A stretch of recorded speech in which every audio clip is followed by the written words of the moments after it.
கடலோர மக்களின் தாய்மடியே கடல்தான். அலையோடு விளையாடி கடலோடு பிழைக்கும் மக்களின் இதயத்தில் ஈட்டி பாய்ச்சிருக்கிறது மீனவர் பிரிட்ஜோவின் கொடூர மரணம். இறக்கும் வயதா 22, கண்ணீரில் துடிக்கிறார்கள் மீனவர்கள்.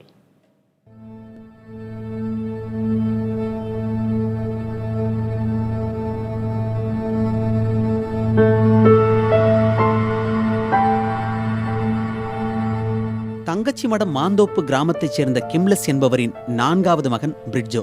வழக்கம் போல கடலுக்கு சென்ற பிரிட்ஜோ உயிர் இல்லாத உடலாகத்தான் கரை திரும்பினார். சக மீனவர்களின் கதறலும் உடன் வந்தவரின் உயிரை கண்முன்னே தொலைத்த துயரமுமாக கடலோரம் கண்ணீர் கடலாக மாறியது.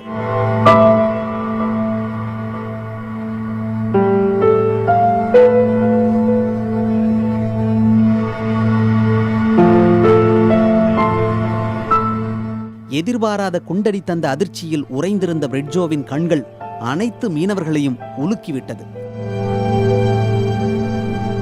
ராமேஸ்வரம் அரசு மருத்துவமனையில் நடந்த பிரேத பரிசோதனையின் போது பிரிட்ஜோவின் உடலில் இருந்து AK-47 ரக துப்பாக்கி குண்டு அகற்றப்பட்டது. இந்த துப்பாக்கி குண்டு காவல்துறையினரிடம் ஒப்படைக்கப்பட்டது. காயமடைந்த மற்றொரு மீனவருக்கு சிகிச்சை அளிக்கப்பட்டு வருகிறது. ஃபர்தராக நடக்காமல் அஷூரன்ஸ் வேணும்னு கேட்டிருக்கோம். கவர்மெண்ட் இப்படி தமிழ்நாடு சரி மத்திய கவர்மெண்ட் அழுத்தம் கொடுத்து இதனுடைய இது சீரியஸாக ட்ரீட் பண்ணுறாங்கிறத அவங்க சொல்லிருக்கோம். போய் பேசி முடிவு பண்ணிட்டு வரோம்னு சொல்லுவாங்க. இல்லை அது டீட்டெயில்ஸ் கேட்டிருக்காங்க. அது ஒரு எல்லாத்தையும் அனலைஸ் பண்ணி தான் ஃபைனலைஸ் பண்ணுவாங்க. எல்லா டீட்டெயில்ஸும் கவர்மெண்ட் கேட்டிருக்காங்க. கவர்மெண்ட்டுக்கு ரிப்போர்ட் கொடுத்துருவோம். இல்லை பேசி முடிவு பண்ணிட்டு வரணும். இலங்கை கடற்படையினர் நடத்திய துப்பாக்கிச் சூட்டில் உயிரிழந்த ராமேஸ்வரம் மீனவர் பிரிட்ஜோவின் உடலை வாங்க மறுத்து அவரது உறவினர்களும் பொதுமக்களும் தொடர் போராட்டத்தில் ஈடுபட்டு வருகின்றனர். நான் தமிழக மீனவர்களுக்கு இந்த வேண்டுகோள் விடுத்துக்கிறேன். தமிழகத்தில் உள்ள அனைத்து ஒட்டுமொத்த மீனவர்களும் நீங்க இந்த தங்கச்சி மடத்திற்கு வருகை புரியணும். தம்பி பிரிட்ஜோ சாவுக்கான காரணத்தையும் தீர்வையும் எங்களுக்கு நீங்க சொல்லணும். மத்திய அமைச்சர் இங்க நேரில் வரணும். வந்து அது கலந்து ஆலோசிச்சும் பாதிக்கப்பட்ட குடும்பம் நேரில் சந்திக்கணும். தங்கச்சி மடத்தில் போராட்டத்தில் ஈடுபட்ட மீனவர்களை அமைச்சர் ஜெயக்குமார் நேரில் சென்று சந்தித்தார். ஒரு சாதாரண குடிமகன் என்று சொன்னதான் சொல்றேன். இந்தியா அவ்வளோ பெரிய நாடு. இலங்கை ஒரு சுண்டைக்காய் நாடு. சுண்டைக்காய் நாடாக இருந்தாலும் அந்த உணர்வு நம்ம மதிக்கிறோம்.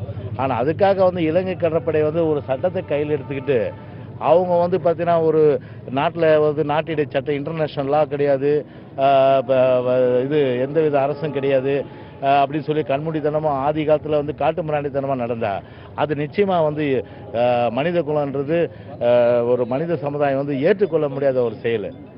அந்த வகையில் பார்த்தீங்கன்னா அது மத்திய அரசாங்கம் உடனடியாக தலையிட்டு இதற்கு ஒரு முற்றுப்புள்ளி வைத்து அவர்கள் நினைத்தால் நிச்சயமாக இதற்கு உரிய ஒரு முற்றுப்புள்ளி வைக்க முடியும். தொடரும் கைதுகள் ஒருபுறம், இலங்கை விடுவிக்காத படகுகளால் பாதிக்கப்படும் வாழ்வாதாரம் மறுபுறம், துயரங்கள் தொடர்கதையாக, மீனவர்கள் வேதனைகள் சொல்லில் அடங்காதவையாக நீடித்துக் கொண்டே இருக்கின்றன.